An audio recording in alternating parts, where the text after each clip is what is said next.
Shabbat Shalom, nesta tarde do dia 12 do mês de setembro do ano 2020, e pelo calendário judaico, nós estamos no dia 23 do mês de Elul, do ano 5780. Este é o último Shabat do ano, para nós que seguimos, o calendário judaico. Então esse é o nosso último Shabat do ano. E no próximo sábado, ou no próximo Shabat, nós estaremos então em Rosh Hashanah, e entrando dessa forma no ano 5781. E os rabinos, uma grande parte dos rabinos estão falando e anunciando que esse ano que está se findando é o último ano sem Mashiach, e que a revelação de Mashiach ela acontecerá a qualquer momento, e que seja para os nossos dias, que seja para agora. Amém. E assim, com a revelação de Mashiach, iniciaremos então o período da era messiânica, que é o período da redenção. Que nós possamos, que o Eterno possa conceder a cada um de nós, à nação de Israel, aos judeus, principalmente aos rabinos, que são os sábios da atualidade, que trazem tanto para o povo judeu como para o povo não judeu o conhecimento, a sabedoria, o entendimento do monoteísmo, as revelações da Torá, os 5 primeiros livros da Bíblia, bem como também as revelações dos profetas, dos escritos, trazendo um melhor e maior entendimento das escrituras. E como a escritura originalmente, ela foi escrita no hebraico e foi revelada aos nossos patriarcas de outrora. A primeira aliança que o Eterno fez foi com Noé, depois do dilúvio. Noé é o primeiro pacto que Deus fez. Esse pacto ele fez com a humanidade.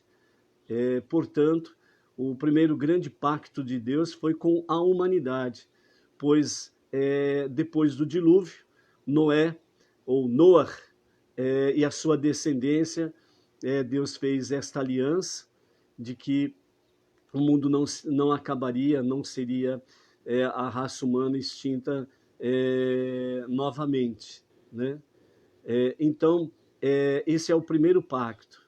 E posteriormente, temos o pacto abraâmico e depois o pacto do Monte Sinai, onde no Monte Sinai teve a outorga da Torá. Deus ele concedeu às 70 nações, que eram as 70 nações existentes na época, e representando, portanto, todos os não-judeus, rejeitaram a Torá, os 5 primeiros livros da Bíblia. E a nação de Israel, que tinha acabado de ser liberta do Egito e estava a caminho da terra prometida, que era já uma promessa que Deus fez a Abraão, então o povo de Israel, o povo hebreu, nesse momento aceitou realmente a Torá, e ao aceitar a Torá, então foi outorgada ao povo judeu a Torá.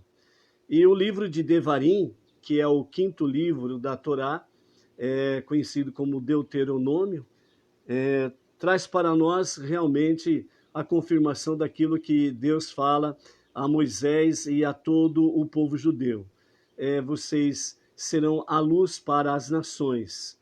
E é através do povo judeu que veio, dessa forma, o conhecimento do monoteísmo, o único e o verdadeiro Deus, o Criador de todas as coisas. E dessa forma, através do monoteísmo, Deus se revelou através dos judeus para as nações.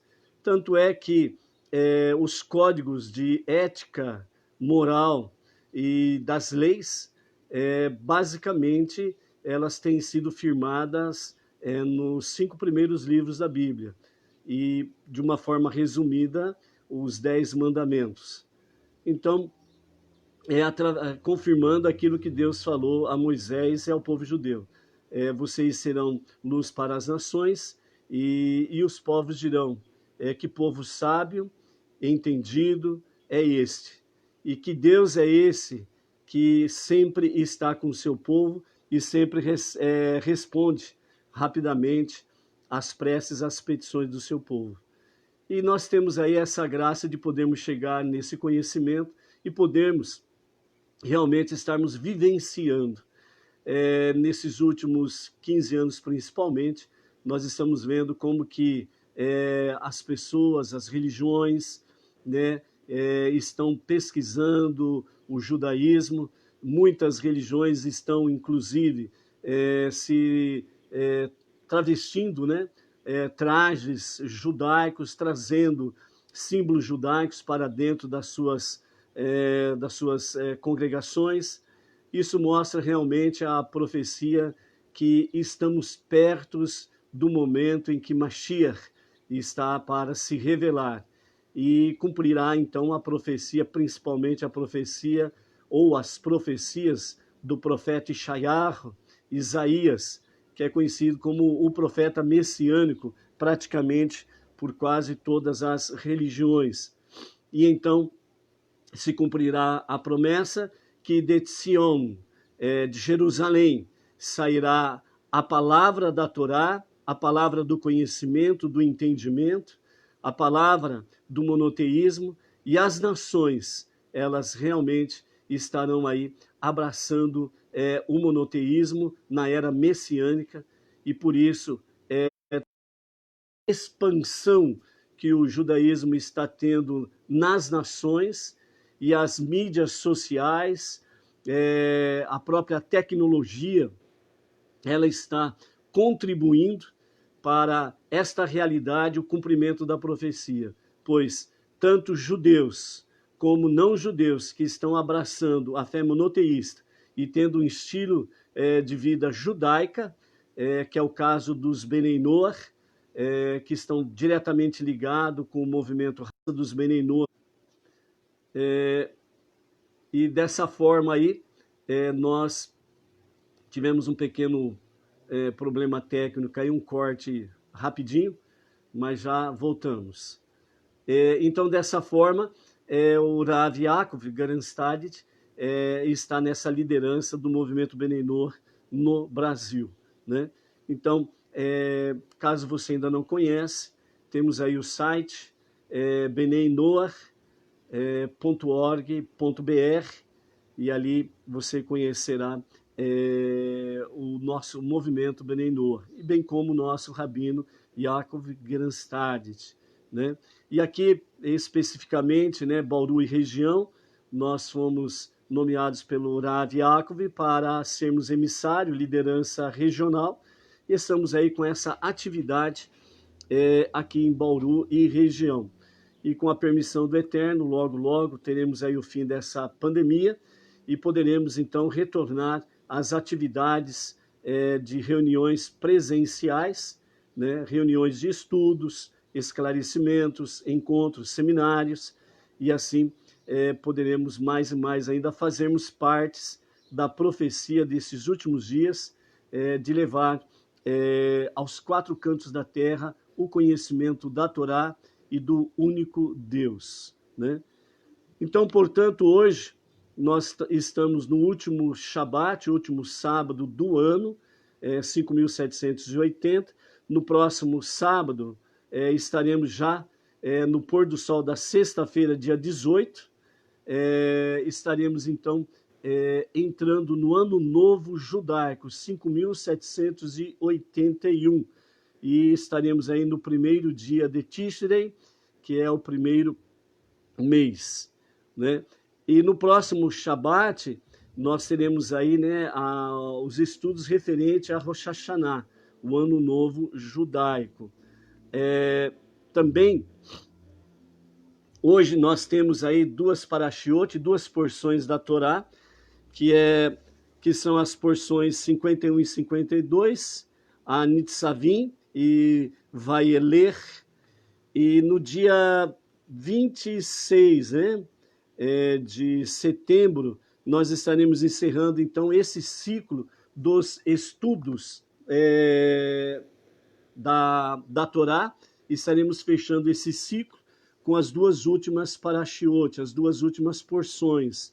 Haazinu, ouçam, e a última parashá, Vezot Haberachar, que significa esta é a bênção, né? Então, aí, depois no dia 17 de outubro, nós estaremos, então, iniciando o novo ciclo dos estudos da Torá, né? Que é com a Parashá Bereshit, Gênesis, né? O primeiro livro da Bíblia, ok? Então, vamos para a nossa primeira Parashá de hoje, Nitzavim, que significa parados, né? Nós temos essa Parashá, ela está no capítulo 29, a partir do versículo 9 de Deuteronômio, Devarim, e diz assim, né? Vós todos estáis hoje presentes diante do Eterno, parados diante do Eterno, vosso Deus, os cabeças de vossas tribos, vossos anciãos, vossos policiais, todo homem de Israel, as vossas crianças e as vossas mulheres, e o peregrino que está no meio de teus acampamentos, desde o rachador de lenha até o tirador da tua água, para que entres na aliança do Eterno teu Deus e no seu juramento que o Eterno teu Deus faz hoje contigo.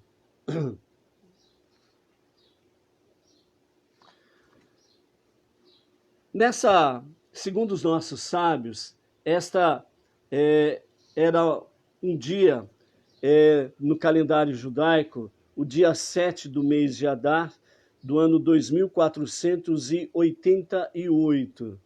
É o dia do falecimento de Moshe. Há 120 anos antes, no mesmo dia, 7 de Adar, Moshe nasceu. E ele falece no dia 7 de Adar, do ano 2488, a partir da criação. Segundo os sábios, eles nos dizem que um grande tzadik, um grande justo, ele falece no mesmo dia do seu nascimento, né? Que é o caso de Moshe. Nasceu no dia 7 de Adar e falece no dia 7 de Adar. Moshe anuncia ao povo de Israel que hoje selarei, né, um pacto entre vocês e Deus. Vocês devem jurar que serão seu povo para sempre.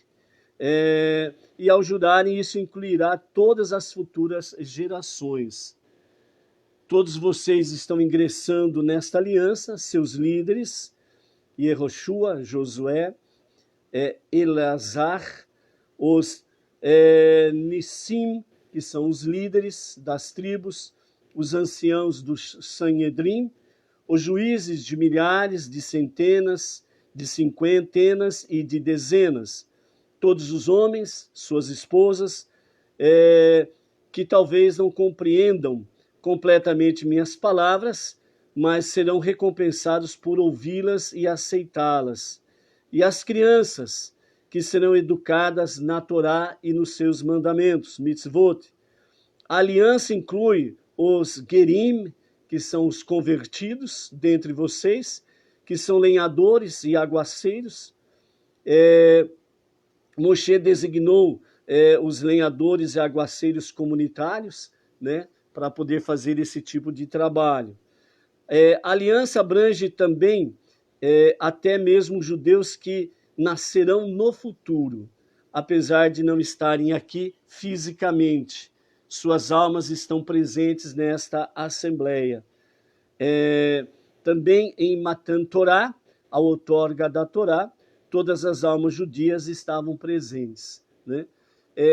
No Monte Sinai, quando o povo judeu aceitou a outorga da Torá e as demais nações rejeitaram a Torá, os sábios dizem que naquele momento em que a nação de Israel aceitou a outorga da Torá, então todas as almas judias se fizeram presentes naquele momento. E agora aqui, Moshe, no momento da sua despedida, ele está trazendo um novo pacto, né? Uma nova aliança. E por que esse novo pacto? Os sábios explicam para nós que esta geração que estava para entrar na Terra Prometida, sob o comando de Josué e Yehoshua, porque Moisés não entraria na Terra Prometida, eles não estavam presentes na outorga da Torá no Monte Sinai. E nesse momento que eles vão tomar posse da Terra Prometida, então é um momento, né, de se renovar a aliança ou de se fazer uma nova aliança com esta nova geração. Então essa nova geração, ela estaria então assumindo esse compromisso que os seus antepassados assumiram no Monte Sinai. Então eles estavam ali renovando e ao mesmo tempo fazendo um novo juramento, no sentido de que eles cumpririam com a Torá e seus mitzvot, os seus mandamentos.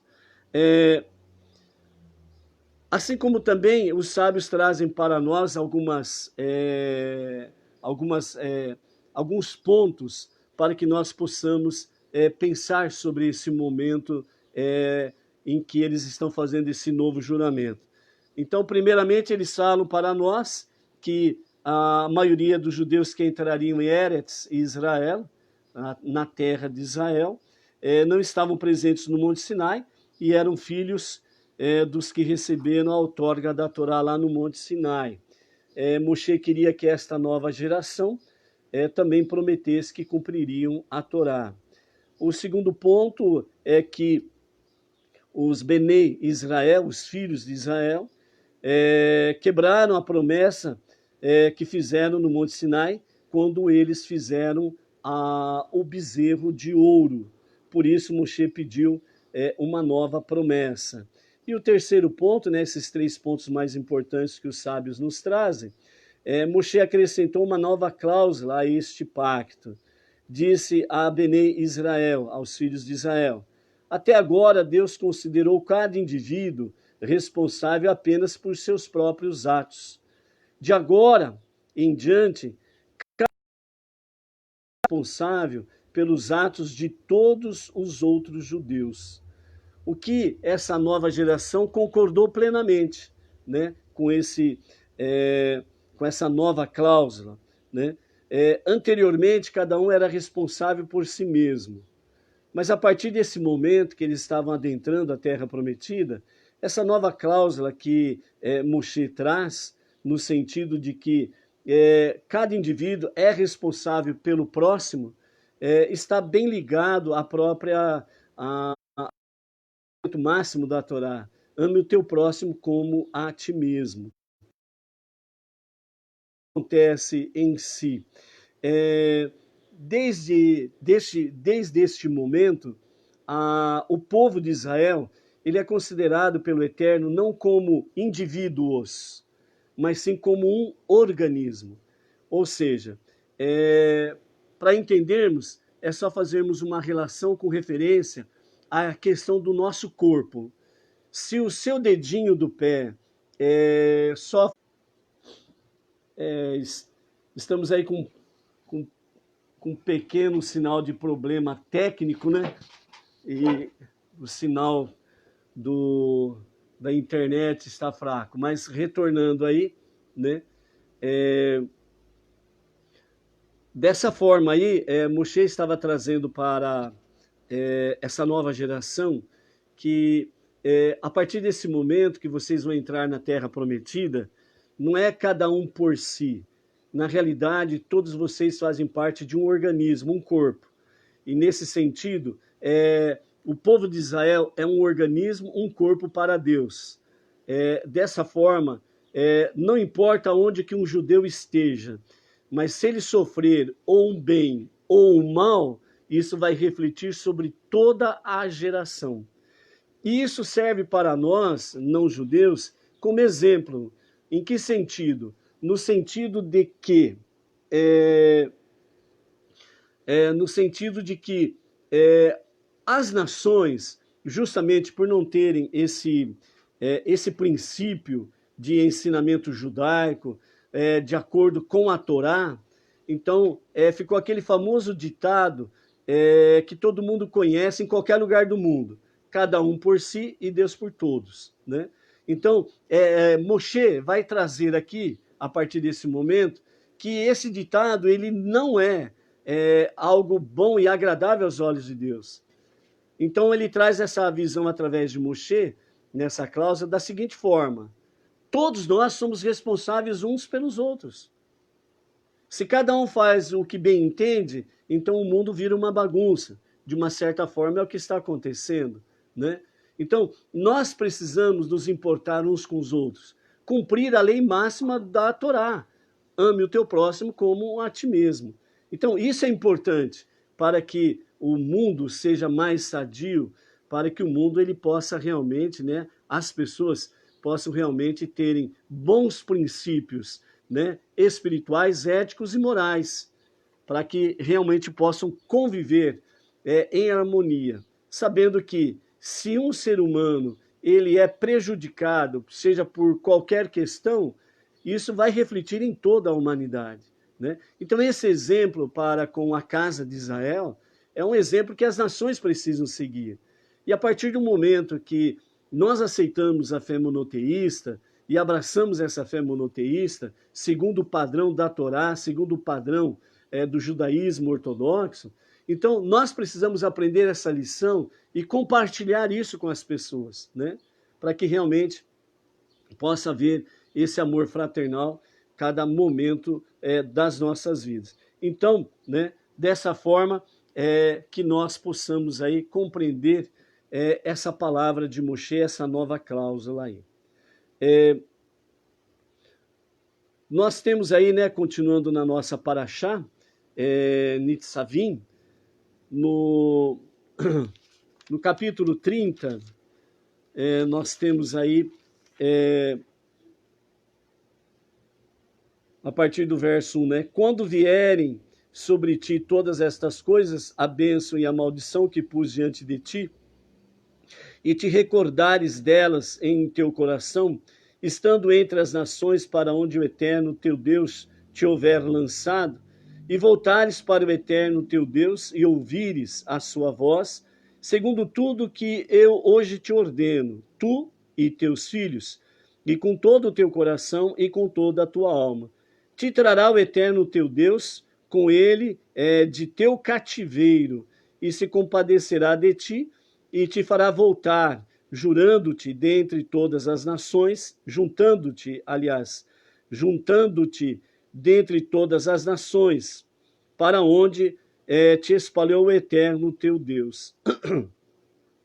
Ainda que o teu desterro esteja na extremidade dos céus, dali te ajuntará o Eterno teu Deus, e dali te tomará, e te trará o Eterno teu Deus à terra, que herdaram teus pais, e a herdarás, e te fará bem, e te multiplicará mais do que a teus pais. E abrirá o Eterno teu Deus teu coração e o coração de tua descendência, para amares ao Eterno teu Deus com todo o teu coração, com toda a tua alma, para que vivas. Nessa parte aqui desse capítulo 30, o Eterno ele mostra o que aconteceria e o que acontecerá e o que está acontecendo no tempo dessa época, no tempo futuro e para nós no tempo presente, pois nós estamos vendo o cumprimento diante dos nossos olhos dessa profecia. O Rebbe de Lubavitch, o Rebbe Mendel Schneerson, que é o nosso Rebbe, o justo da nossa geração, o sábio da nossa geração, ele fala que nós somos uma geração privilegiada porque nós somos a última geração que vai ver a manifestação de Mashiach, e que seja para agora. E segundo o nosso Rebbe e os sábios de outrora, sempre falam que esperar o Mashiach é uma coisa que praticamente todos esperam pelo Messias. Mas há uma coisa mais profunda no sentido de esperar pelo Mashiach. Essa espera, essa esperança, ela tem que ser para agora. Então, cada um no seu tempo, na sua época, então diziam que os dias de Mashiach seja para agora, para este momento. E isso tem que ser um desejo do nosso coração. Então, o Rebbe, ele diz que nós somos essa última geração. E as coisas estão acontecendo de forma bem clara diante dos nossos olhos. A partir de 14 de maio de 1948, cumpriu-se a profecia de Ezequiel, onde fala de uma nação que nasce num dia, os vales secos de ossos, né? Então, esse vale seco de ossos, ele voltou a ter vida. E a partir de 14 de maio de 1948, ressurgiu a nação de Israel, certo? Então, esse foi o grande princípio dos últimos dias. E nós estamos vivendo essa realidade, né? O que era Israel em 14 de maio de 1948 e o que é Israel hoje, né?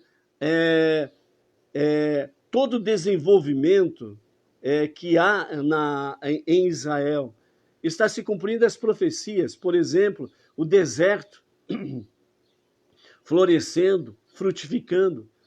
Praticamente todas as nações do mundo inteiro recebem flores e frutos produzidos no deserto de Negev, certo? Israel sendo o celeiro espiritual e o celeiro de alimentos para o mundo físico, material e espiritualmente falando, certo? Cada ano que passa, o retorno de judeus para Israel está cada vez aumentando, cada vez mais forte, mais presente. E essa profecia aqui do capítulo 30, né, ela fala exatamente que naqueles dias, Deus falando através de Moshe ao povo que estava para herdar a terra prometida, que eles abandonariam sim os princípios dos mandamentos da Torá. E por causa disso, dos seus pecados, da sua rebelião, eles seriam esparramados nos 4 cantos da terra. Mas aqui no capítulo 30, Deus está falando que vai chegar o tempo de eles serem recolhidos dos 4 cantos da terra e retornarem para Eretz Israel. E eles vão novamente herdar a terra de Israel, certo? E nessa profecia é o que nós estamos vivenciando nos nossos dias. Nós estamos vendo a olho nu, né, no modo de dizer, o cumprimento dessa profecia, uma profecia milenar, e ela está diante dos teus olhos. E isto sem sombra de dúvidas, uma advertência, um despertar para nós, para estarmos atentos e retornar às Escrituras, retornarmos realmente diante de Deus. Como diz essa paraxá, Nitzavim, parados diante do Eterno. Esse é o momento em que os não-judeus, as nações, elas precisam realmente retornar às veredas antigas, retornar ao Deus único, incorpóreo, indivisível, o único Criador da terra, como diz o profeta Isaías lá no capítulo 43, versos 9 a 11, principalmente, onde ele fala, o Eterno falando através do profeta, fora de mim não há Deus e nem Salvador, né? Então é necessário estarmos retornando para essa verdade bíblica, né? Então por isso, Rambam, Maimônides, ele fala sobre o futuro do rei Mashiach, reinstaurará a dinastia de David, reconstruirá o Beit Hamikdash, o grande templo lá em Jerusalém, e reunirá retornando. Então Maimônides, ele fala sobre o futuro do rei Mashiach, que reinstaurará a dinastia de David, reconstruirá o Beit Hamikdash, o grande templo em Jerusalém, reunirá os dispersos de todo o povo de Israel, dos 4 cantos da terra, Aquele que não acredita na vinda de Mashiach ou não deseja por ela, nega a Messias, mas nega a própria Torá, os 5 primeiros livros da Bíblia. Pois os versículos iniciais da Torá concernentes a este assunto são: e Deus, teu Deus, te redimirá de teu cativeiro e terá misericórdia de ti.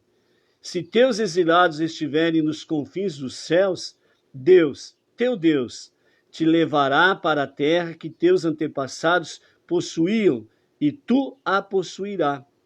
É o que nós acabamos de ler aqui, capítulo 30 de Devarim, Deuteronômio, versos 3 a 5. Né? Você que é não judeu pode perguntar assim, mas o que eu tenho a ver com esse retorno de Israel? Pois Deus está falando diretamente para eles, que vai reuni-los dos 4 cantos da terra, mesmo que eles estejam nos confins dos céus, ele vai trazer os judeus para Israel e vai possuir, né, a terra dos seus antepassados. Né? Uma coisa é certa, sem a Torá, o povo judeu não existe. Sem a Torá e sem o povo judeu, as nações também não existiriam. Deus, o único Deus, o verdadeiro Deus, o Todo-Poderoso, somente aquele que pode dizer, eu sou, e ponto final, certo? Dessa forma, ele verdadeiramente mostra o quê? Um grande amor por Israel. Sim, um grande amor por Israel. Mas como ele vai manifestar o seu amor pelas nações e pela humanidade? Se Israel, o povo judeu, que foi o único povo que aceitou a outorga da Torá, os mandamentos de Deus, para por eles serem guiados, direcionados, e através disso Deus se revelar às nações, Deus se revelar à humanidade de uma forma mais profunda. Sim, Deus ama a todos sem distinção. E é através da nação de Israel que Deus revela esse amor. Por isso, nós estamos agora vivendo esses dias para iniciarmos, né, um novo ano. E os primeiros 10 dias do ano são chamados 10 dias temíveis, que vai desde o primeiro dia de Tisrei, que é o primeiro dia do ano novo, e nos 10 dias que vai culminar com Yom Kippur, o dia do 10 dias temíveis, porque são os 10 dias de julgamento. Tanto a nação de Israel como toda a humanidade estarão passando pelos julgamentos. Porque Deus quer o melhor para Israel e quer o melhor para a humanidade. É isso daí que Deus vai pesar na balança o quê? Os méritos e os pecados, tanto da nação de Israel como das nações não judias, tanto do povo judeu como do povo não judeu. Então, são 10 dias temíveis, e esses 10 dias temíveis é importante a nossa condução, o nosso coração, o quebrantamento, que é chamado de Teshuvá. Teshuvá, literalmente, a tradução é retorno, retornar é retornar dos nossos maus caminhos. Retornar a quem? Retornar àquele que nos criou e nos formou à sua imagem e semelhança. Não há outro Deus além dele, conhecido na forma expressa de Adonai, o Hashem, o nome, o Eterno, o Altíssimo, o Todo-Poderoso, né? Que a Torá nos traz para nós. Ele formou o ser humano à sua imagem e semelhança. Então, todo ser humano é importante para Deus e ele ama sem distinção. Através do povo de Israel, que recebeu a outorga da Torá no Monte Sinai, revelado às nações. Por quê? Porque as nações rejeitaram a Torá, os 5 primeiros livros da Bíblia, e rejeitaram o Deus revelado pela Torá. Então, as nações, elas falam de Deus, o Deus Supremo, o grande Deus, etc. e tal, mas não o honram, não o adoram como deve ser segundo o padrão da Torá. E dessa forma, segundo o padrão da Torá, o que acontece? O povo judeu é que traz para as nações, que traz para o povo esse conhecimento, esse entendimento mais profundo, para que nós possamos conhecer mais e mais a Deus, certo? Então, por isso, é importante nós realmente estarmos aí, como diz Sofonias 3:9, né? Estarmos ombro a ombro com os judeus servindo a Deus. Então, estarmos em igualdade de condições dentro do padrão da Torá. E dentro do padrão da Torá, então, nós estamos diante do Eterno para juntos, tanto judeus como não judeus, recebermos as mesmas bênçãos e também Olam Rabá, o mundo vindouro. É importante nós estarmos aqui dentro da Torá e junto com o povo judeu, crescendo nesse conhecimento, nesse entendimento. Então, por isso, né, não sejamos tardios em aceitarmos o convite que Deus nos faz através do povo judeu.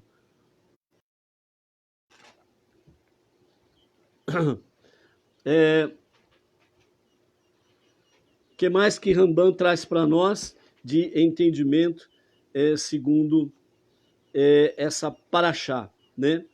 Então, nossos sábios nos contam, através dos ensinamentos de Maimônides, Deus retornará da galute, o exílio.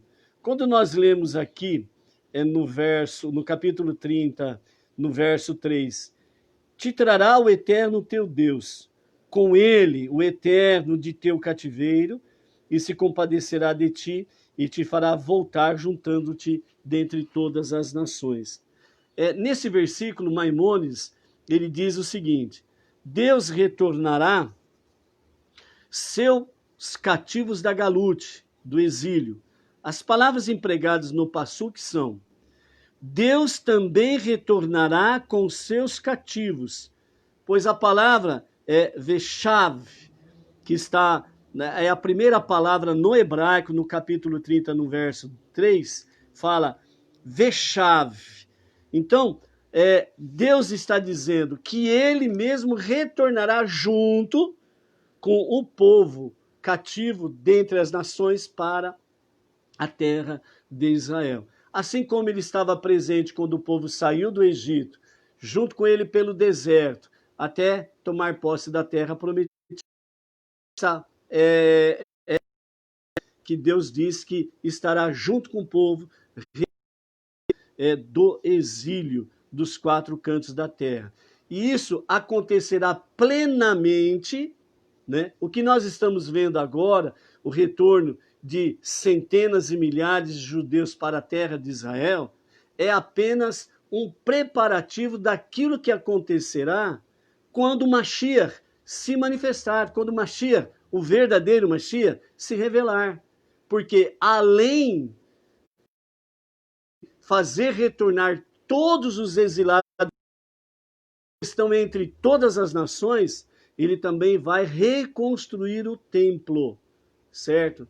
Então, o verdadeiro Mashiach, ele vai reconstruir o templo e vai trazer todos os judeus de entre as nações. E todos os judeus retornarão da sua galute, né, do seu exílio, para a terra de Israel. E por isso, no hebraico, é usado a palavra Veshav, que significa exatamente isso. Deus retornará junto com os seus cativos, né, para a terra de Israel.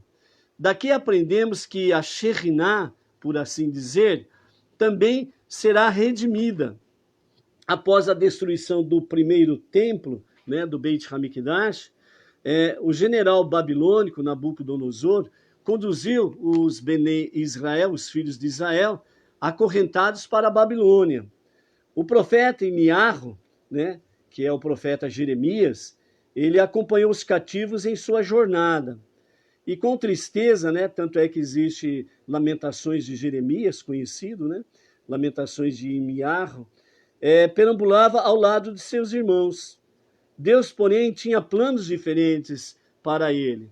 Então Deus disse a Irmiarro, Jeremias: se você for com os judeus para a Babilônia, eu ficarei com os poucos que ficaram em Eretz Israel. Se você for em Eretz Israel, eu irei com os cativos para a Babilônia. Então o profeta Jeremias respondeu: que benefício traria a minha presença a esses pobres prisioneiros? Que o Criador os acompanhe. Certamente, ele, o Eterno, poderá auxiliá-los. Então o profeta Jeremias voltou e juntou-se ao pequeno grupo que ficara em Eretz Israel. E a Shekhinah, por assim dizer, foi para o exílio com os Benei Israel, os filhos de Israel. Só recordando, né? A Shekhinah, que significa a presença do Eterno, ela é uma centelha da divindade de Deus que se manifesta neste mundo, através das 10 Sefirot. Porque o Todo-Poderoso, que é a fonte inesgotável de luz, ele não pode se manifestar plenamente neste mundo da forma que nós estamos, porque senão esse universo não existiria, né? E como bem dizem os sábios, né? O mundo, o universo está em Deus. Então o universo, ele está dentro de Deus, porque ele é o grande, ele é o Ein Sof, o infinito, certo? E o infinito, como ele o é plenamente, não pode se revelar neste mundo finito, né? Senão vira pó, deixa de existir. Por isso, através das 10 Sefirot, que são 10 filtros, a presença divina, ela passa por esses filtros, né? Começa com Keter, que é a coroa onde está o Ein Sof, o Todo-Poderoso, e vem passando por esses filtros, até chegar Malchut, que é o reinado, que é a 10ª lá embaixo. E dessa forma, então, se manifesta o quê? A Shekhinah, né? A presença divina, né? De uma forma diminuta, uma palavra para nós entendermos o que é a Shekhinah do Eterno. Então, essa Shekhinah é que foi com o povo para a Babilônia. E é essa Shekhinah que também ela estará presente com os exilados entre as nações para retornar para Eretz Israel. Então, a Shekhinah está com os judeus em cada galute, exílio. Quando eles estão sofrendo, Deus, por assim dizer, também está sofrendo. E quando a redenção chegar, da mesma forma, Deus estará redimido com eles. Quando você retornar a Deus com todo o seu coração e toda a sua alma, você, Benei Israel, será abençoado com sucesso em tudo que fizer. Deus se alegrará com você da mesma forma que se alegrou com os seus antepassados. Então, esse é o desejo, este é o anseio pela redenção que traz para nós aqui Moshe. O livro de Devarim, que nós estamos chegando no final dele, e vamos fechar, né, com as próximas 2 parashiot, estaremos fechando o ciclo, né, esse ciclo dos estudos da Torá. Então aqui nós estamos, na realidade, vivenciando os últimos momentos de vida de Moshe. E, portanto, são os últimos momentos em que Moshe está trazendo instrução, ensinamento, né, para essa geração que vai tomar posse da terra prometida, né? Então, nesses últimos momentos, né, Moshe está falando para o povo realmente desejar com uma esperança ardente, real e verdadeira, né, o momento da redenção com a revelação de Mashiach. Nós que estamos somando com o povo judeu, como Benei Noach, estamos sendo ensinados por rabinos e estamos aprendendo muitas coisas que estão na Torá escrita, na Torá oral, no Talmud, no Mishnah. E dessa forma, muitas coisas que nós não sabíamos estamos aprendendo, pois faz parte das revelações dos últimos dias. Essa precisa ser uma esperança real em cada uma das nossas vidas. É viver realmente o momento como se fosse para agora, nesse momento. E se eu tiver isso, você tiver isso no seu coração, nessa busca, cada um de nós, então, que tipo de cidadãos vamos ser? Como filhos de Deus vamos ser? Né? Lógico que nós vamos procurar melhorar cada palavra, pensamento, atitudes, decisões, etc. e tal, de uma forma melhor, e dessa forma nós estaremos cada vez mais nos centrando naquilo que Deus quer de cada ser humano. E, principalmente, dessa forma, nós estaremos fazendo, contribuindo, melhor dizendo, contribuindo para o maior desejo de Deus. O maior desejo de Deus, quando Ele criou este universo e criou este mundo que nós habitamos, foi para que aqui fosse o lar de Deus, para Ele poder, semelhantemente, na época do Gan Éden, do Jardim do Éden, quando na virada do dia Deus vinha estar com Adão. E ali estava com Adão e conversava com Adão. Esse é o propósito, o desejo de Deus, é que o mundo seja o seu lar e ele possa, como o rei que ele é, e o Mengelu que nós estamos, onde o rei está no campo, ou seja, o rei está junto com o seu povo, está no meio do seu povo, o seu povo está em volta do seu rei. É esse o desejo maior de Deus, é que você, nós, estejamos em torno do nosso rei, junto com o nosso grande rei. Então, é isso que nós precisamos fazer, junto com os judeus, prepararmos o mundo para ser o lar de Deus, né? E isso mostra o quê?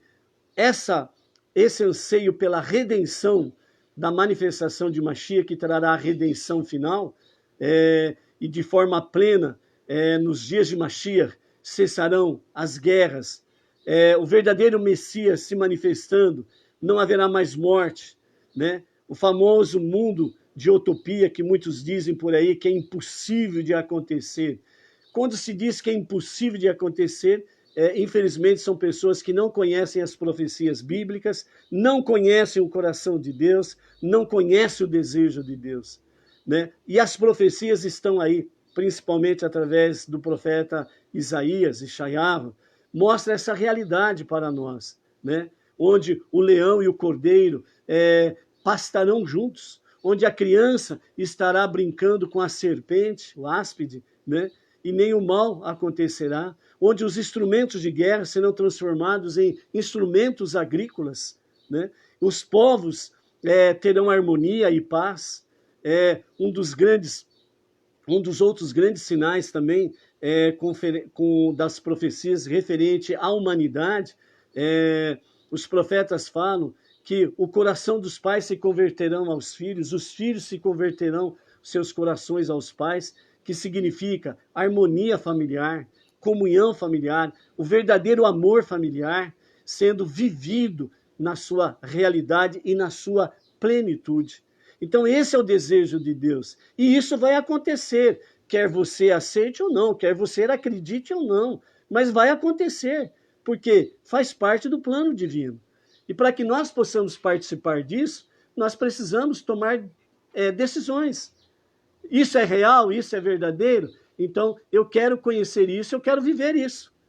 Então, venha, né, para a Torá e venha para onde está ensinando a verdade através das Escrituras. E você vai conhecer realmente o coração de Deus, vai conhecer a verdade, vai conhecer o Deus verdadeiro, e você, além de ter paz em seu interior, você também terá realmente essa esperança viva de que Mashiach se manifestará a qualquer momento, que seja para agora. Amém.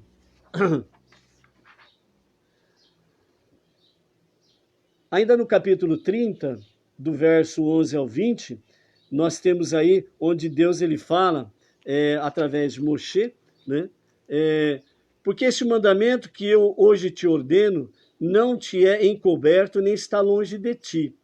Não está nos céus para dizeres, quem subirá por nós aos céus que o traga a nós e nos faça ouvi-lo, para que o observemos? Nem está além do mar, para dizeres, quem passará por nós além do mar, para que o traga a nós e nos faça ouvi-lo, para que o observemos? Pois a coisa está muito perto de ti, na tua boca e no teu coração, para que a observes, né? Como alguém faz techuvá, ou seja, retorno através do arrependimento, né? Através do arrependimento você faz techuvá, retorna a Deus. Então a pergunta é, como alguém faz arrependido retorna a Deus? A resposta é bem simples. Não existe nenhum cálculo matemático complicado para isso. A resposta é simplesmente esta.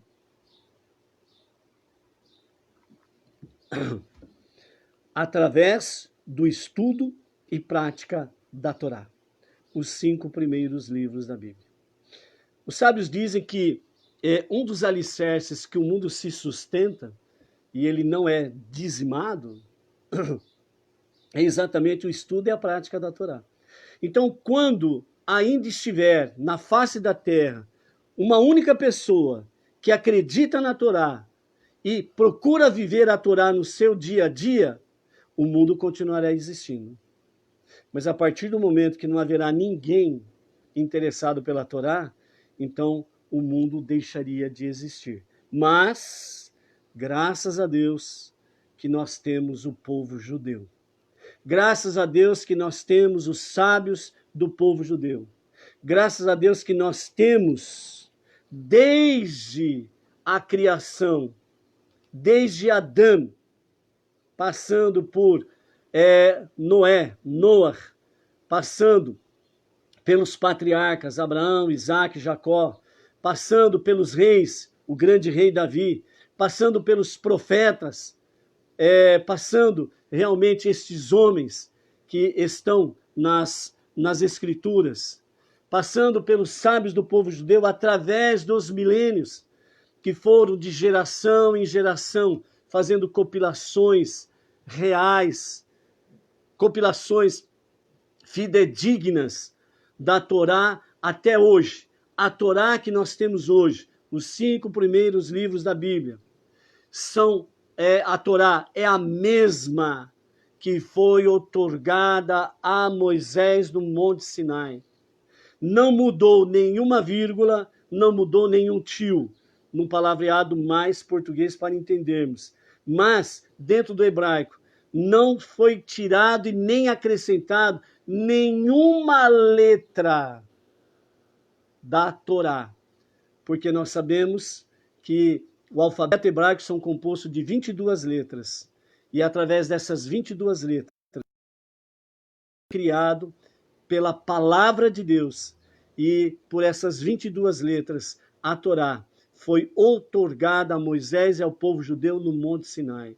E através dessas compilações, através do sofer, o escriba, ela tem sido, desde os dias de Moisés, ela tem sido fidedigna, letra por letra, palavra por palavra, versículo por versículo, capítulo por capítulo, livro por livro, e nada foi alterado.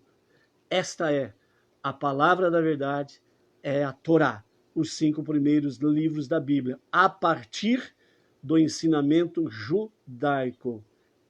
É a realidade de uma verdade incontestável. Por isso, como alguém faz techuvá, como alguém arrepende seus pecados e iniquidades, faz retorno a Deus, estudando a Torá e praticando a Torá com orientação rabínica. E louvamos a Deus, porque através dos milênios, apesar de tantas perseguições, tantas tentativas de extermínio do povo judeu e dos sábios do povo judeu, não conseguiram e não conseguirão extinguir o povo judeu e os seus sábios dentre a humanidade. Por isso, o mundo existe e Deus é real. Dessa forma, Moshe explicou: você pode argumentar, a Torá é complexa para que possamos entendê-la. Não conseguimos cumprir tantas mitzvot. Não somos anjos. Por isso, esta Torá que eu te ordeno não é algo oculto. Não alegue que não pode compreendê-la, pois forneci-lhe a lei oral. Temos a Torá escrita, que é os 5 primeiros livros.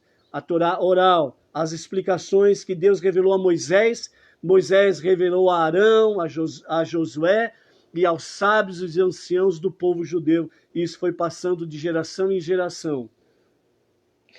Com todas as explicações possíveis da Torá escrita. Moshe ainda disse: a Torá não está mais no céu.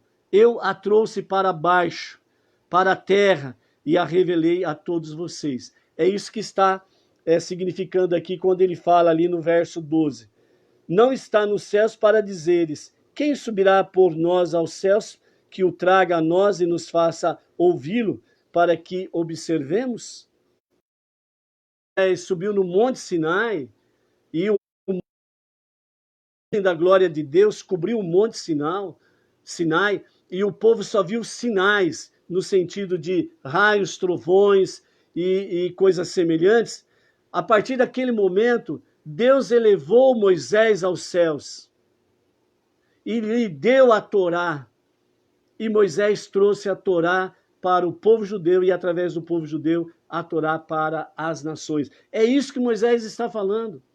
Então vocês não têm desculpa de dizer: eu não conheço, não entendo, ela está nos céus. Não está mais nos céus. Ela foi revelada desde o Monte Sinai para cá. A Torá foi revelada, os 5 primeiros livros da Bíblia está diante de nós e diante das nações. Quem rejeita, rejeita o próprio Deus.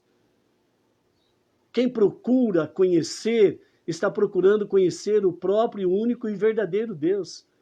Então é uma busca, independe de onde você está, independe em qual segmento religioso que você está. O que Deus está vendo e procurando ver em você é a sinceridade, a honestidade, em que você possa dizer: eu quero servir a Deus verdadeiramente, eu quero conhecer a Deus. E então Ele prepara o caminho, situações e oportunidades para que você possa conhecer a Torá e conhecer a sua palavra da verdade e conhecer a Deus. Então, independe de onde você está. Você precisa tomar uma atitude, por exemplo, como Abraão tomou. Ele estava no meio da casa do seu pai, da sua parentela, e um povo envolvido em tantos tipos de idolatrias e ídolos de diversos tipos. E ele falou: não. Quando ele saía à noite e olhava para os céus, ele via as constelações, ele tinha uma visão de universo. Ele falou: não pode ser. Como que esses deuses que os meus pais trouxeram para mim, dizendo que esses são deuses, sendo que ele vai na floresta, ele corta madeira, uma parte da madeira ele faz o fogo, outra parte ele vai esculpindo e vai fazendo um formato, e depois ele chega e diz: esse daqui é o Deus tal. Não pode, isso daí não pode ser Deus que criou esse universo, as estrelas que estou vendo. Não, existe realmente um Deus que está acima de tudo isso. E foi onde que ele procurou conhecer a Deus, e Deus se revelou a ele e mostrou a verdade. E através dos milênios, Deus tem feito a mesma coisa para com aqueles que estão buscando realmente a presença divina, a sua Shekhinah. Então, Não perca a oportunidade que Deus está te dando. Então, se nós tivéssemos outro Moshe que nos trouxesse a Torá do céu e a explicasse para nós, estudaríamos. Mas mesmo se a Torá ainda estivesse no céu, por assim dizer, e vocês tivessem de se esforçar ao máximo para trazê-la para baixo, vocês seriam obrigados a fazê-lo. A Torá tampouco está além do mar, para usarem como desculpas. Se apenas tivéssemos alguém que viajasse e nos devolvesse a explicação da Torá, a estudaríamos. Contudo, se a Torá estivesse do outro lado do oceano, você teria de viajar para lá a fim de estudá-la. Se você disser tudo isso, está equivocado. A Torá está perto de cada um e de todo judeu. A Torá, tudo que poderão alegar sobre o empenho no estudo e na sua prática são falsas desculpas. Vocês todos podem estudar e guardar a Torá, se quiserem. Deus não obriga nada a ninguém. Se Deus não obriga nada a ninguém, muito menos um homem. Ou seja, a Torá está aí diante de você. Os 5 primeiros livros da Bíblia estão aí diante de você. Graças a Deus, nesses últimos 15, 20 anos, temos os rabinos acessíveis a todos os não-judeus que querem aprender a palavra da verdade, que querem aprender sobre os 5 primeiros livros e aprender verdadeiramente quem é Deus. Está acessível. É só você tomar uma atitude, é só você tomar uma decisão. Por isso, essa passagem, ela fala não só para o judeu, mas fala para todo não-judeu também, né? A Torá não está mais nos céus e não está além do mar. Ela está acessível a todos quanto realmente quiserem, a todos quanto quiserem realmente conhecer a verdade. E lembre-se de uma coisa: uma pessoa, um grupo de pessoas, uma comunidade, um estado, uma nação que tem conhecimento, sabedoria, jamais será escravo de ninguém. Jamais. Aí você pode perguntar, você não judeu, mas os judeus foram escravos da Babilônia, por exemplo. Depois, nessa Era Comum, no ano 69, né, o general Tito destruiu Jerusalém e o templo. Na época da Segunda Guerra Mundial, os judeus, por assim dizer, foram escravos do nazismo e fascismo, né, levados aos campos de concentração, trabalhos forçados, etc. e tal. Aí você fala, mas eles foram escravos. Fisicamente foram escravos. Mas jamais os seus inimigos, os seus opressores, jamais conseguiram escravizá-los espiritualmente. Jamais conseguiram escravizar.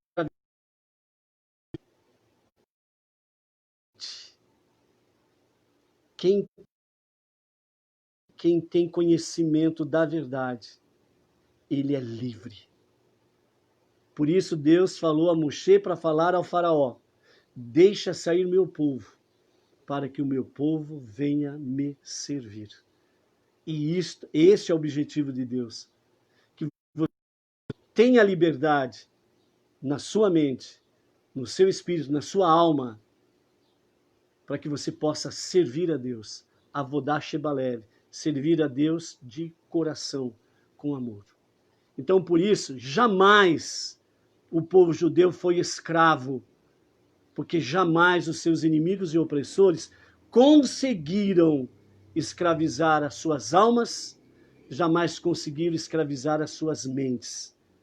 Porque mesmo fora da sua terra, mesmo no exílio, mesmo na escravidão na Babilônia, ou no exílio após a destruição do segundo templo, no ano 69 dessa Era Comum. E mesmo no tempo em que houve o Holocausto, eles eram livres.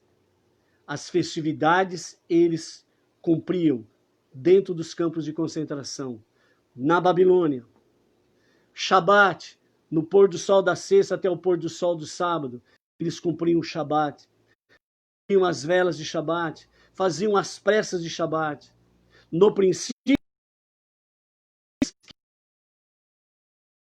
simplesmente abandonassem a prática, mas eles simplesmente falaram não. E os opressores inimigos tiveram que se submeter nessa questão de festividades e no Shabat semanal, tiveram simplesmente que recolher as armas, recolherem a sua selvageria, e os judeus viviam a sua fé. Então, por isso, um povo, uma pessoa no seu individual e numa pessoa no seu coletivo, quando tem sabedoria, conhecimento, são livres. E liberdade não tem preço. E por isso, toda e qualquer atitude que venha tentar eliminar, destruir a tua liberdade, tenha certeza de uma coisa: Deus não está nesse negócio. São opressores e inimigos que querem destruir a tua liberdade, liberdade de pensar, liberdade de expressar a sua fé em Deus, liberdade de poder pegar a Torá, estudar e praticar. Não, que Deus não o permita, mas uma coisa é certa: estamos próximos da era messiânica e Deus, o Todo-Poderoso, não permitirá que tal coisa aconteça. Por isso é importante que nós, você, que realmente quer servir a Deus, se dedique, busque. E realmente, como diz o profeta Jeremias, você encontrará a Deus quando você o buscar de todo o teu coração. Então busque a Deus com todo o teu coração. Então, se você disser estas coisas, no sentido de que, desculpas, né? Que não pode ler a Torá, estudar a Torá, praticar a Torá, né? Então, você está equivocado. A Torá está perto de todo e qualquer judeu e não judeu. Tudo que poderão alegar sobre o empenho no estudo e na sua prática são falsas desculpas. Vocês todos podem estudar e guardar a Torá se quiserem, porém, deverão fazê-lo de todo coração. Né? Uma vez eu disse e volto a repetir: o Deus verdadeiro não é açougueiro. Ele não corta pelo meio, essa parte é boa, a outra parte não é. Ele te formou, ele te criou a sua imagem e semelhança. Então, no seu interior há uma centelha divina. E por isso Deus ama você por completo, não por pedaços. Os judeus perguntaram então a Moshe: nosso mestre Moshe, você afirmou, a Torá não está no céu ou além mar. Então, onde ela está? Moshe replicou: está muito perto de vocês. Quando vocês a estudam, contanto que, enquanto vocês a estudam com a boca, preparem seus corações para cumpri-la. Um dos sábios relata: certa vez, ao perambular de lugar em lugar, encontrei um judeu que era iletrado em Torá e mitzvot, mandamentos, e desdenhava o estudo da Torá. O sábio perguntou: meu filho, o que você responderá ao Pai Celestial no dia do julgamento? Então, aquele judeu iletrado disse: tem uma desculpa válida. Qual é essa desculpa válida? Direi que o céu não me supriu com inteligência suficiente para estudar a Torá. Então, o sábio perguntou: qual é a sua profissão? E ele respondeu: sou pescador. Que tipo de trabalhos você realiza? Então o pescador respondeu: dão-me linho, do qual teço redes, lanço minhas redes ao mar e apanho os peixes. Disse o sábio ao pescador: se você é esperto o suficiente para tecer redes e pescar peixes, como você pode dizer que não compreende a Torá? Onde está escrito em Devarim, capítulo 30, verso 14: pois que ela está muito perto de ti, em tua boca e em teu coração, para que a cumpras. Como você pode dizer que você não pode compreender? Se você é esperto para tecer rede e pescar peixes. Ou seja, qualquer pessoa tem um mínimo de inteligência para qualquer coisa. Mesmo uma pessoa sem cultura nenhuma, sem estudo nenhum, ela tem, porque ela é a imagem e semelhança de Deus, ela tem inteligência. Não tem como questionar isso daí, né? Então, o pescador explodiu num choro de sincero arrependimento e o sábio o consolou, dizendo: meu filho, há muitos como você que darão desculpas no dia do julgamento. Contudo, Deus refutará todas as tuas desculpas. Nossos Rachamim, que são no hebraico sábios, fizeram incontáveis sacrifícios a fim de manterem e prosseguirem em seu estudo de Torá. Hoje, nós recebemos a Torá impressa, temos inúmeros livros de estudos de Torá que os sábios, através dos tempos, né, foram adquirindo. Eles pagaram um alto preço, um sacrifício muito grande, para trazer conhecimento, entendimento, sabedoria, compreensão dos textos sagrados. Então, hoje, mais do que nunca, como já falamos repetidas vezes, nos últimos 20 anos principalmente, todo esse sacrifício dos sábios não foram em vão, porque hoje está para todas as nações, para todos os povos, desde o mais simples até o famoso PhD não sei no quê, certo? Todos têm acesso à Torá, ao aprendizado, ao ensinamento. Não há desculpas. E toda desculpa que você fizer, Deus vai refutar, né? Não adianta você se escorar, né, em qualquer coisa. A única que Deus permite que façamos é na Torá. E ele nos deu os sábios do povo de Israel. Por isso, se você quer aprender a verdade bíblica, você tem que aprender com sábios que desde o princípio conhecem a verdade. As demais posteriormente. Simplesmente posteriormente. E cada uma foi criando, né, as suas religiões, as suas placas, foram criando os seus dogmas, e uma grande parte delas, né, totalmente fora da Torá, dos 5 primeiros livros da Bíblia. Cada um foi criando aquilo que lhe era agradável e aprazível. Mas Deus, diante de mais de 3 milhões de pessoas no Monte Sinai, ele se revelou. Não viram nenhuma imagem, não viram nenhuma forma. Viram a manifestação de Deus, a nuvem, os raios, os trovões, os fogos que saíam do monte, o tremor da terra. Eles ouviram a voz de Deus. Mais de 3 milhões de testemunhas. E todas as religiões confirmam essa realidade que está na Torá, nos 5 primeiros livros da Bíblia. Principalmente em Shemot, livro de Êxodo. Isso é inquestionável. Independe de qualquer religião. Porque todas sabem e reconhecem essa realidade. Agora, quando surgiram, todas elas se apresentaram homens, ou melhor, um homem individualmente, sozinho, sem nenhuma testemunha, que Deus tinha mostrado tal coisa para ele. E aí começou uma nova religião.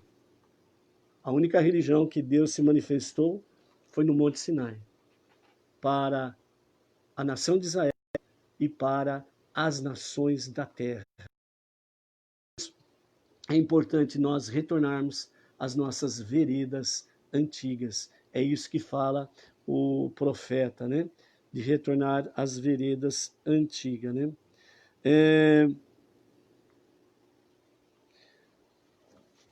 Para você compreender um pouco sobre a questão do sacrifício dos sábios, a história com H, e com H maiúsculo, certo? Tem nome e tem testemunhas pela própria história que nos fala. O amor de Rabi Yohanan pela Torá.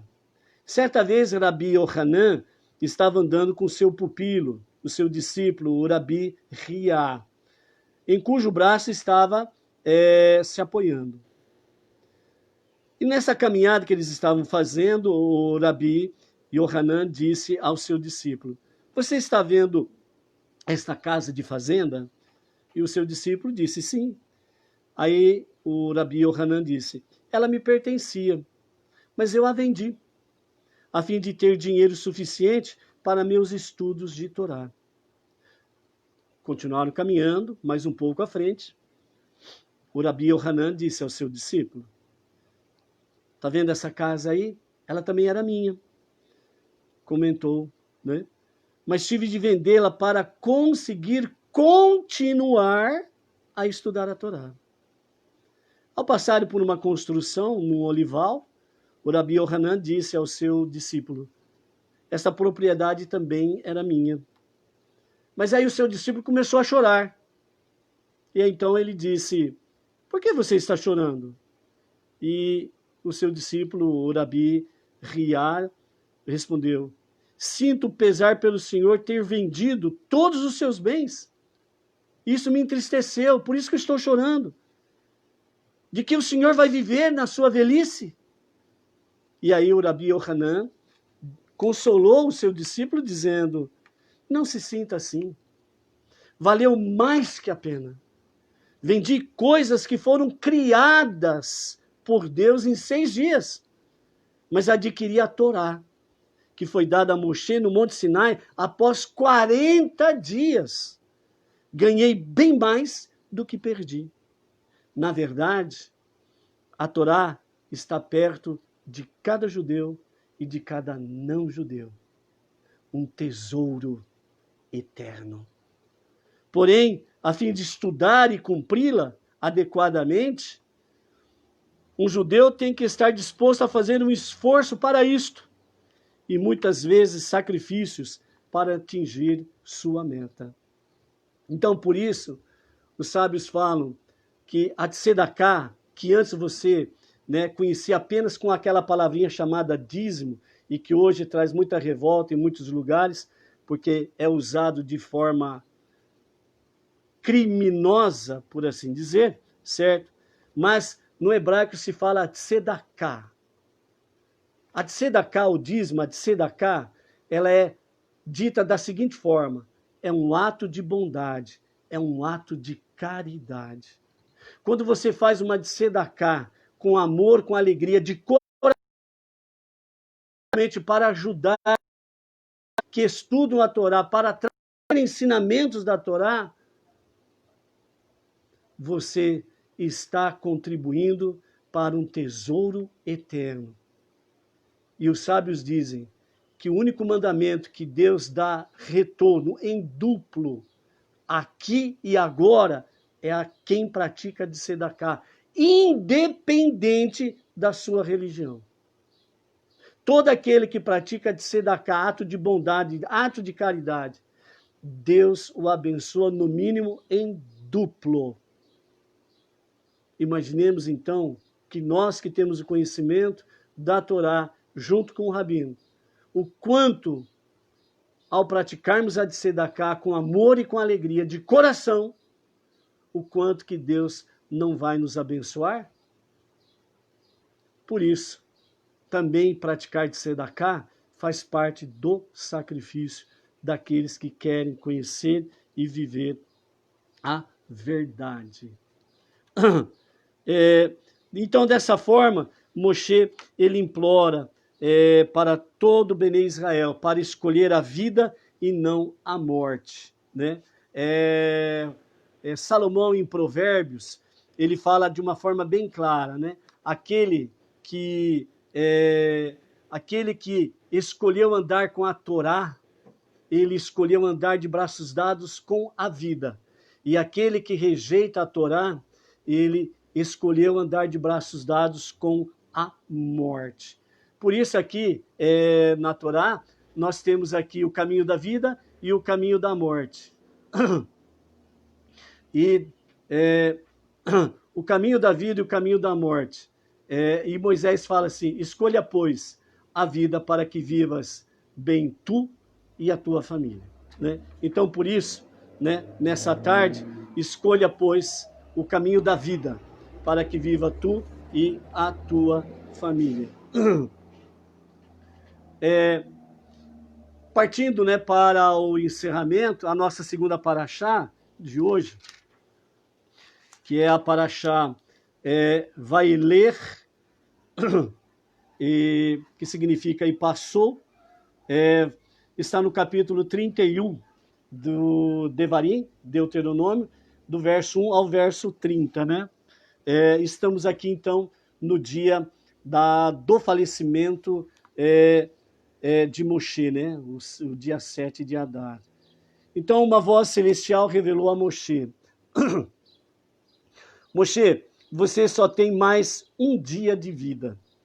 Em seguida, Moshe saiu do acampamento dos Leviim, onde ficava sua tenda, os levitas, e dirigiu-se ao acampamento onde estavam as outras tribos, a fim de despedir-se dos judeus e consolá-los por causa de seu falecimento iminente. A humildade de Moshe era tão magnificente que ele considerava seu dever pessoal despedir-se do povo naquele momento. Suas palavras de conforto e solidariedade foram: sou um ancião, com exatamente 120 anos de vida. Hoje é meu aniversário. Não tenho mais permissão de lhes ensinar a Torá. Ordenou que não irei liderá-los.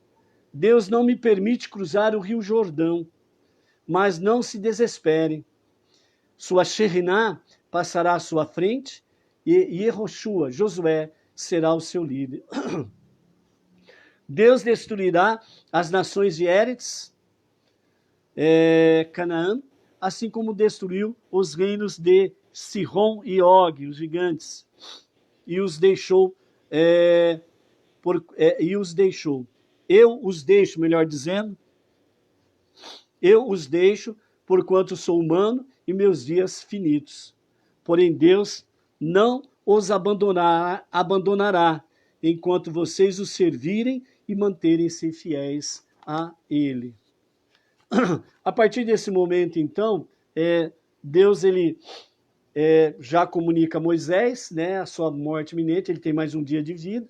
A partir do versículo 7 do capítulo 31, Moisés chama Josué, porque agora ele precisa aconselhar Josué, fortalecer Josué e, ao mesmo tempo, reconhecer Josué diante do povo, para que o povo possa respeitar Josué como seu novo líder, né? Então, Moshe fala a Josué, né, a Yehoshua, seja um baluarte da Torá e mitzvot. Você sobreviverá até que a terra seja conquistada e dividida entre as tribos. Deus estará com você, não tema e nem venha fraquejar.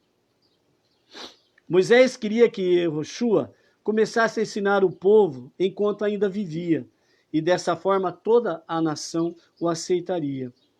Ouviu-se uma proclamação pelo campamento: o novo líder falará hoje. Bene Israel, todo o povo de Israel, os filhos de Israel,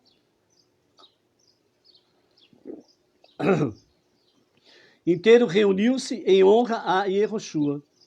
Moshe providenciou um trono de ouro para seu sucessor, bem como uma coroa incrustada com pérolas, um turbante real e um manto púrpura. Ao redor do trono, Moshe arrumou assentos para o Sanhedrim, os juízes, e para os Kohanim, os sacerdotes. E ele vestiu Yehoshua com essas vestimentas reais e entronou. Yehoshua chorava de constrangimento, porém Moshe forçou-o a permanecer sentado. Moshe instruiu Yehoshua: seja forte na Torá e valoroso ao lidar com o povo. Trate-o gentilmente. Se cometerem erros, não sinta ira contra eles. Ambos, Moshe e Yehoshua, ensinaram Torá naquele dia. Caleb, que junto com Josué e Yehoshua, foram somente os dois que não blasfemaram contra a terra no pecado dos espiões. Caleb foi designado para explicar as palavras de Yehoshua ao povo. E Yehoshua abriu as seguintes palavras dizendo: bendito é Deus que nos deu a Torá através de Moisés.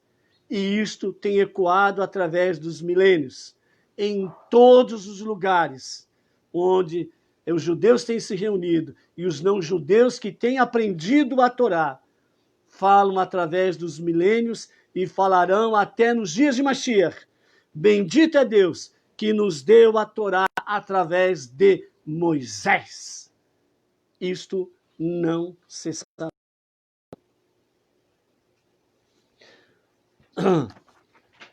O rei e a leitura da Torá.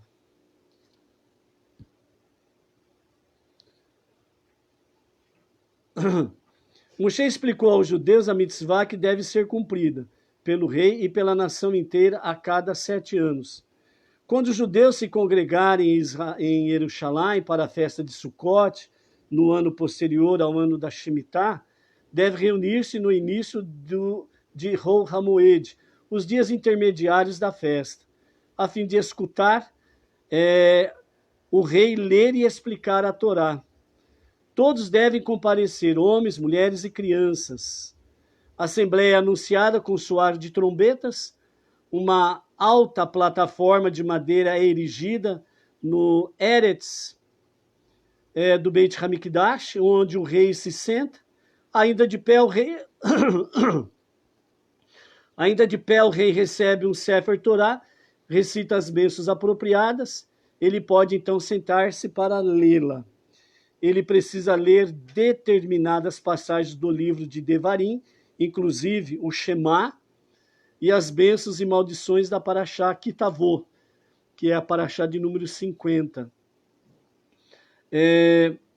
Ao proferir as bênçãos finais da leitura da Torá, ele recita 7 bênçãos especiais que são Retse, que é a primeira, Modin Anarno, segunda, a terceira, Ataberhartano, a quarta é Shohem Betzion, a quinta é uma bênção pela continuidade do reinado, a sexta é uma bênção para que Deus aceite o serviço dos Kohanim, e a sétima é a tefilá do próprio rei, né? Que termina com Baruch Shomei a tefilá. Então a primeira, Aretse, significa aceite favoravelmente, Modin Anarno, curvamo-nos, Atá Berhartano, tu nos escolheste dentre os povos. A quarta, uma bênção pela continuidade do Beit Hamikdash, que termina em Shohem Ben Tzion, aquele que habita em Tzion. A quinta, uma bênção pela continuidade do reinado. A sexta, uma bênção para que Deus aceite o serviço dos Kohanim favoravelmente. E a sétima é a tefilá, a prece do próprio rei, que termina em Baruch Shomei a tefilá, que é bendito o que ouve as orações. Mesmo o maior dos sábios é obrigado a ouvir a leitura da Torá com atenção e reverência. O rei age como um representante de Deus, portanto, cada judeu deve aspirar vivenciar a leitura como se ela emanasse do próprio Monte Sinai, como se estivesse no próprio Monte Sinai. O objetivo da mitzvah, deste mandamento, é fortalecer o povo na observância da Torá e temor a Deus, né? A mitzvah, né, o mandamento de Rachel, foi cumprida por todos os reis justos e íntegros do povo de Israel. Conta-se que o justo rei Agripa permanecia de pé durante a leitura da Torá. Os sábios valorizaram-no muito por isso. Quem é obrigado a comparecer a esta assembleia?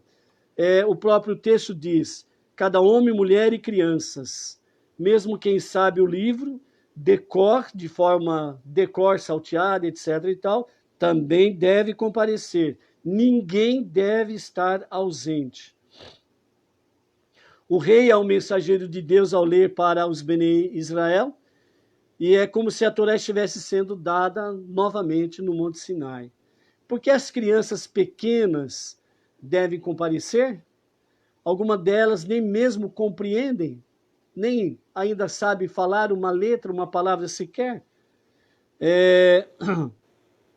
A Torá ordena que as crianças sejam trazidas para que Deus recompense os que as trouxerem, né? Mais ainda, a Assembleia as impressionará. Anos depois se lembrarão, e essa lembrança as ajudará a crescer como pessoas tementes a Deus. Você se recorda de muitas coisas da sua infância. É isso que quer dizer aqui, né? Os comentaristas explicam, né? Qual a recompensa dos pais por trazerem as crianças? As crianças serão educadas a temer a Deus e cumprir mandamentos. Por conseguinte, elas trilharão as sendas da Torá, e esta é a maior recompensa para os pais, né? Um filho bem educado, bem instruído, não dará dor de cabeça aos seus pais, certo? Então, por isso, essa mitzvah, ela tem origem bíblica, de por que levamos as crianças à sinagoga, né? A única preocupação que os pais têm choros, né? Não podem atrapalhar a reunião, né? Precisa tomar só esse cuidado aí, né?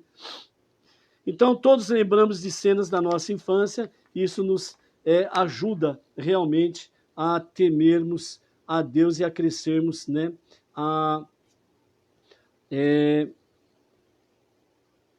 De forma que sejamos, né, pessoas do bem no nosso dia a dia, né? O famoso Rabi Yohanan ben Zakkai tinha 5 alunos eminentes, e ele tinha diferentes palavras de louvor para cada um deles. Ele cumprimentava um pela sua fantástica memória, e elogiava o outro por pensar constantemente em novas ideias sobre o estudo da Torá, como uma nascente da qual sempre brota água fresca. Um dos seus pupilas era o Rabi Yehoshua ben Hanania, sobre o qual o Rabi Yohanan costumava dizer: bem-aventurada é a mãe que lhe deu a luz. Graças à mãe de Rabi Yehoshua ben Hanania, ele tornou-se um grande mestre, um grande sábio do povo judeu. Por que isso? História com H maiúsculo, né? Tem nome, endereço e testemunhas. Não é algo ao léu, fictício, imaginário, né? Mas a própria história, ela consta que a mãe do Rabi Yehoshua ben Hanania, antes mesmo dele nascer, a mãe dele comparecia diante de todos os Rachamim, de todos os sábios que ensinavam Torá, pedindo-lhes, por favor, rezem para que a criança que terei cresça para ser um Talmid Chacham, que é um discípulo de ou da sabedoria. E quando a criança nasceu, ela levava seu berço à casa de estudos. Ela queria que ele ouvisse os sons e a melodia do estudo da Torá, ainda um lactante. Quando o Rabi Yehoshua cresceu, ele era querido por todos. Não era apenas um grande em sabedoria da Torá, mas possuía os mais tocantes traços de caráter. Por quê? Educação né? E a mãe, né? Desde a concepção, sempre trazendo bênçãos para o seu filho, pedindo para os sábios, né, abençoar o seu filho, levando o seu filho desde o nascimento, né, nos centros de estudos, onde se fala de Torá, né, onde tem os cânticos a respeito da própria Torá, né? Isso daí faz com que a pessoa cresça numa ótima atmosfera, debaixo da graça e da destra do Eterno, né?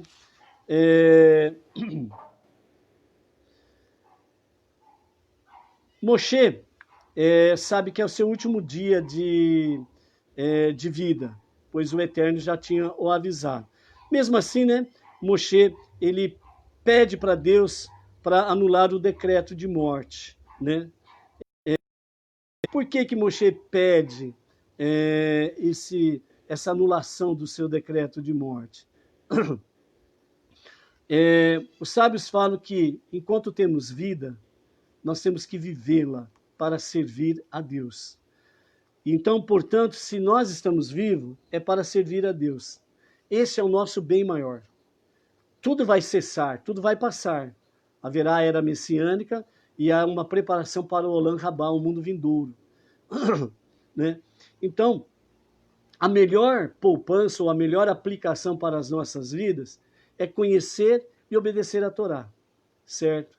E para termos uma vida eterna no Olam Rabá, junto com Deus. Então, a resposta é que a vida para ele, para Moshe, significava aquisição de mais Torá e mitzvot.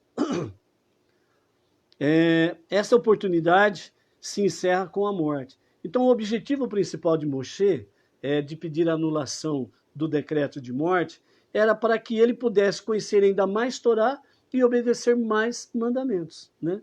Mas, né, em Terrilim, em Salmos 116, verso 15, está escrito: a morte de seus justos é preciosa aos olhos de Deus. Então, Deus não anulou o decreto e disse a Moshe: teus dias de expirar chegaram. Os sábios chamam-nos a atenção e nos ensinam que quando Deus chega para Moisés e fala para ele, né, teus dias de expirar chegou. Deus não fala que chegou o dia da sua morte. Ele fala que os teus dias de expirar chegou, certo? E por que isso? Porque um tzadik, um justo, ele não morre jamais. Significa que Moisés não morreu. Você entende isso? Venha para a Torá. Venha para os ensinamentos dos sábios e dos rabinos. Você vai compreender o que significa isso. Não vamos te dar o peixe pronto. Então, os teus dias de expirar, e não você não vai morrer. Um tzadik é considerado vivo, mesmo após. Seu fim é diferente de qualquer outro homem. Você é tão vigoroso hoje, quando era na sua juventude. Você não precisa preparar mortalha ou caixão, pois o céu lhe providenciará todas as coisas. Tampouco será enterrado por sua família e amigos, mas por mim e minhas hostes celestiais. Assim foi decretado. Até agora você serviu como líder. Agora seu termo findou e chegou a vez de Yehoshua. Juro, como você liderou meus filhos neste mundo, assim os liderará novamente na era futura. Com essa palavra, né, o Eterno está dizendo que a geração do deserto, aquela geração que saiu do Egito e morreu no deserto, está dizendo que Moisés vai liderar aquela geração para entrar em Jerusalém na era messiânica. Então, a geração do deserto, ela precisa de Moisés para poder entrar em Jerusalém, na terra prometida. Então, esse é um dos grandes motivos pelo qual também Deus falou para Moshe: os teus dias de expirar chegou, certo?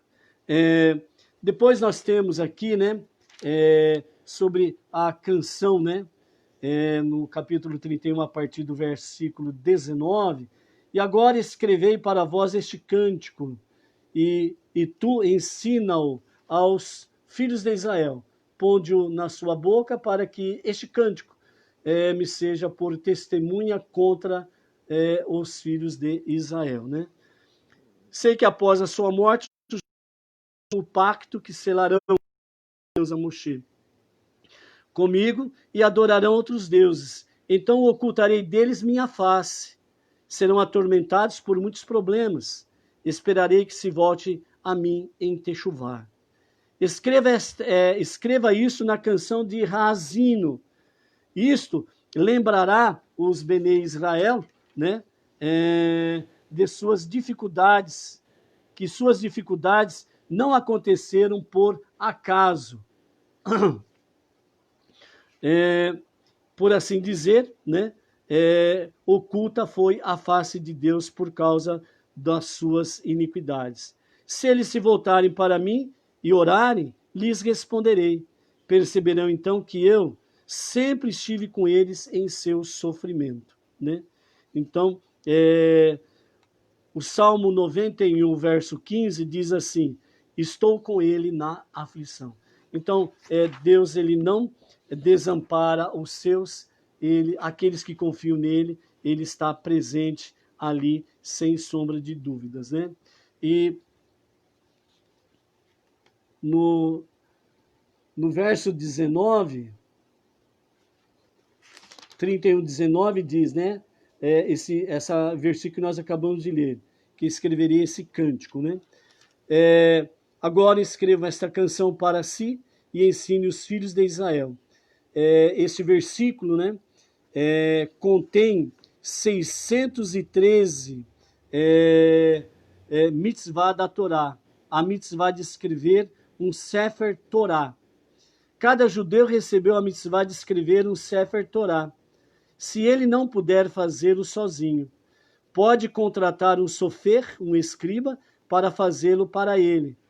Se um judeu ajudar a escrever um Sefer Torá, ou encomendar é como se ele próprio tivesse cumprido a mitzvah.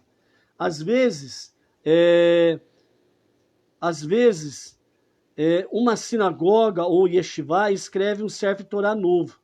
As pessoas, então, tentam adquirir uma parte. É possível obter uma ou mais letras que o sofer escreve para ela. Escrever um Sefer Torá é uma enorme empreitada. O sofer, o escriba, o escreve inteiramente à mão. Ele utiliza uma pena, cujo bico mergulha em tinta, e escreve sobre pergaminho.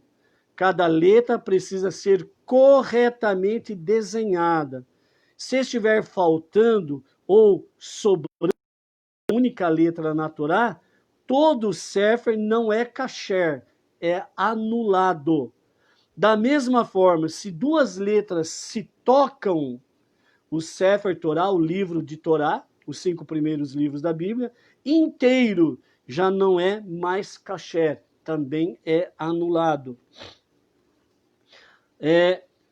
Com essas instruções que nós lemos aqui, nós queremos falar para você o seguinte: a Torá que hoje nós temos é a mesma que Moisés recebeu lá atrás, justamente por causa de todos esses detalhes. O sofer, o escriba, e aqueles que faziam parte da tribo dos levitas, os escribas, eles, desde então, eles foram preparados para essa finalidade, orientados, dirigidos e inspirados por Deus para fazer isto. Letra por letra sendo desenhada, com tinta preta, no pergaminho, certo? E é uma ordenança para todo judeu, é uma ordenança para escrever um rolo de Torá, um Sefer Torá. Para o não-judeu, é necessário. Não tem essa ordenação direto para nós. Mas, se nós queremos bênçãos e agradarmos ao nosso Deus através de conhecimento da Torá e obediência a mandamentos, não como um dever, mas como Benei Noah, nós podemos fazer com amor, por amor, voluntariamente. Por isso, o movimento Bnei Noach Brasil tem o projeto Minha Letra na Torá. Desde que começou essa pandemia, no mundo inteiro, né, onde há grupos judeus e não judeus, Bnei Noach, que estão associados com eles, né, estão escrevendo um Sefer Torá, um novo livro da Torá. Então, mensalmente, pessoas estão adquirindo a letra da Torá, né? Dessa forma, a pessoa ela está escrevendo um novo rolo da Torá. E quem participa disto é tzedakah, é praticar de tzedakah. São bênçãos sobre bênçãos, certo? E isso traz luz para o mundo. Na sua comunidade onde você está, na sua família onde você está, na sua vizinhança onde você está, aonde você estiver, você traz luz divina. E as maldições cessam. As pragas não chegam. Deus traz a tua luz divina para te abençoar, para que a escuridão se dissipa e venha a luz. Tudo isto, sem sombra de dúvidas, é uma preparação para a manifestação de Mashiach. Não esqueçamos, os sábios diziam, os dias de Mashiach, eu quero ver, mas eu não quero ver agora, por causa das dores de Mashiach. Por quê? Porque ao aproximar os dias da manifestação de Mashiach, nós temos que nem uma moeda, dois lados. Um lado tenebroso e um lado de luz. Um lado de maldições e caos e um lado de bênçãos e prosperidade. Perguntam e os sábios respondem. A pergunta é: como ou o que eu faço para escapar das dores de Mashiach, da sua iminente revelação? Quais são as dores de Mashiach? Tudo aquilo que você sabe que não presta. Caos, maldição, fome, doença, peste, guerras e por aí afora vai. Como escapar das dores de Mashiach? Aí vem o outro lado, o lado da luz. Os sábios respondem, estudando o Torá e praticando os seus mandamentos. Novamente dizendo, um dos alicerces que o mundo está apoiado é estudo da Torá, porque tem gente estudando a Torá, conhecendo a Torá, os seus mandamentos e obedecendo os seus mandamentos. Então, aí para estes a luz, semelhante àquilo que aconteceu no Egito. Enquanto o Egito estava com pestes, maldições e mortes, os judeus no seu acampamento estavam em luz, em bênçãos, com vida e prosperidade, certo? Então, essas são as duas facetas ante a manifestação de Mashiach. Se você quer escapar das dores de Mashiach, venha para a Torá, venha conhecer a Torá, venha conhecer o Deus da Torá, venha estudar a Torá conosco, com os rabinos, praticar mandamentos, e nós estaremos juntos, preparando o mundo para a manifestação de Mashiach, a redenção final, e isso nos levará ao Olam Rabá, o mundo vindouro. No próximo fim de semana, nós estaremos em Rosh Hashanah, o Ano Novo Judaico, estaremos adentrando no ano 5781. Durante a semana estaremos aí postando as dias e horários daquilo que vai acontecer no próximo festividades do Ano Novo Judaico. Desde já, Shana Tová Umetuká, que você tenha um ano bom e doce, você e sua família, e que vocês sejam inseridos no livro da vida. Shalom.